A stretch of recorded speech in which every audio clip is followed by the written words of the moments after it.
لوگ ہمیشہ رہیں گے، اور ان کے لیے وہاں ایسی بیویاں ہیں جو ہر طرح پاک صاف ستھری ہیں، اور ان سب سے بڑھ کر چیز اللہ کی خوشنودی ہے، اور اللہ تعالیٰ بندوں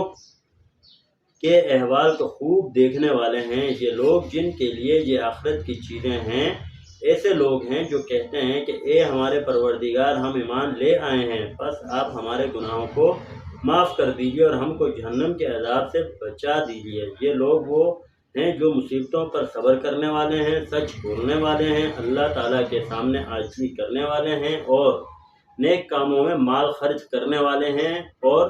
پچھلی رات میں گناہوں کی معافی چاہنے والے ہیں۔ فائدے میں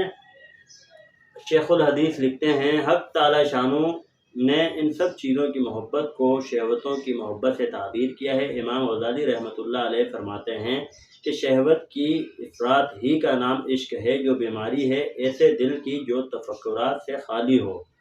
اس کا علاج ابتدا ہی سے کرنا ضروری ہے کہ اس کی طرف نظر کم کر دے، اس کی طرف التفات کم کر دے، ورنہ جب التفات بڑھ جائے گا تو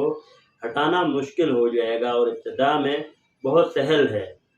یہی حال ہے ہر چیز کے، عشق کا، مال ہو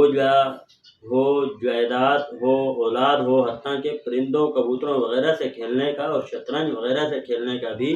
یہی حال ہے کہ یہ سب چیزیں جب آدمی پر مسلط ہو جاتی ہیں تو اس کے دین اور دنیا دونوں کو برباد کر دیتی ہیں۔ اس کی مثال ایسی ہے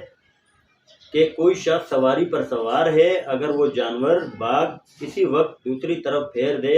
جب وہ بے جگہ جانے کا رخ کر رہا ہو تو اس وقت بہت آسانی سے وہ جگہ پر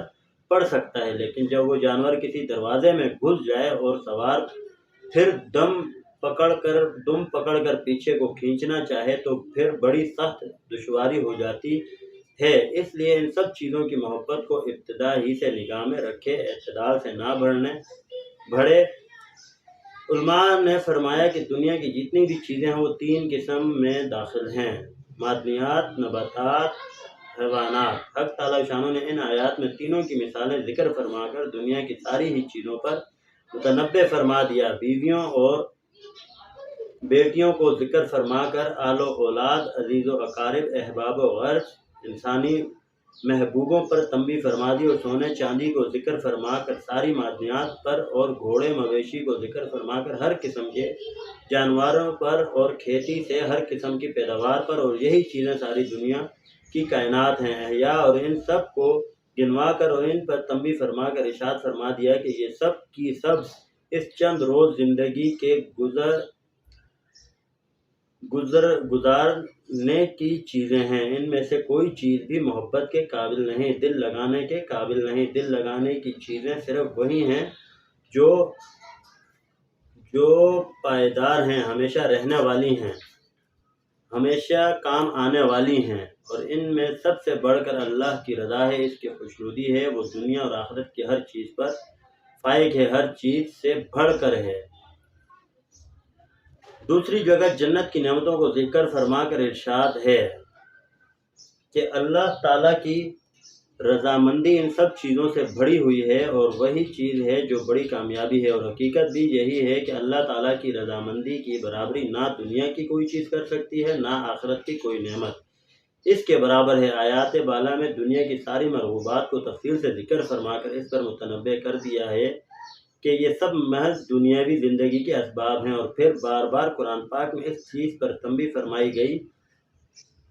مختلف عنوانات سے نصیحت کی گئی، کہیں دنیا طلبی کی مذمت کی گئی، کہیں دنیا کو ترجیح دینے والوں کی قباحت بیان کی گئی، کہیں اس کی بے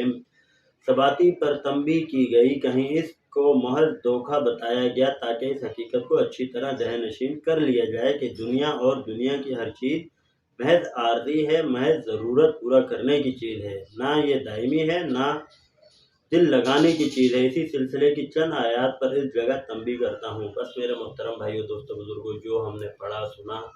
اللہ رب العزت اس پر ہم سب کو عمل کرنے کی توفیق عطا فرمائے، اور اس کی دوسروں کو دعوت دینے کی توفیق عطا فرمائے۔ میرے محترم بھائیو، دوستو، بزرگوں، انشاءاللہ آنے والے جمعے کو ہم دوبارہ فضائل اعمال کی تعلیم کریں گے، اور یہ صرف جو ہے ہفتے میں ایک بار ہم ویڈیو میں براہ راست کرتے ہیں، اور اس کا معمول ویسے روزانہ کی بنیاد پر اپنے گھروں اور اس کی پابندی کا ہے۔ تو اللہ رب العزت اس پر مجھے بھی پابندی کی توفیق عطا فرمائے، آپ سب کو بھی۔ ملتے ہیں ایک نئی ویڈیو، نئی معلومات کے ساتھ۔ اپنا خیال رکھیے گا، ہمیں دعاؤں میں یاد رکھیے گا۔ السلام علیکم ورحمۃ اللہ وبرکاتہ۔